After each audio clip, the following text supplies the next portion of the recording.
ஆமாம் சார், கண்டிப்பாக சார். நாவலோட ரேப்பரை உங்கள் ஒய்ஃப் பார்த்தாங்க சார்? இல்லை சார், இன்னைக்கு தான் எடுத்துகிட்டு போனோம். உங்கள் விருது நாற்காலி நீங்கள் முன்பதிவு பண்ணிட்டீங்க, கங்க்ராச்சுலேஷன். முன்பதிவு நாற்காலியா? அது எனக்காகவே செஞ்சது சார். அப்போ 5 ஸ்டார் ஹோட்டலில் பார்ட்டி உண்டு. 5 ஸ்டார் ஹோட்டல்லாம் ரொம்ப சீப் சார். காதல் மனைவியோட கையால் ஒரு கவலை சோறு சாப்பிட்றது இருக்க, அதான் சார். ஆமாம் சார், கண்டிப்பாக.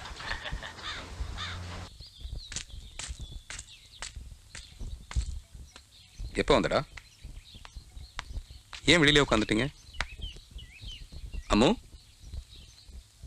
அம்மு.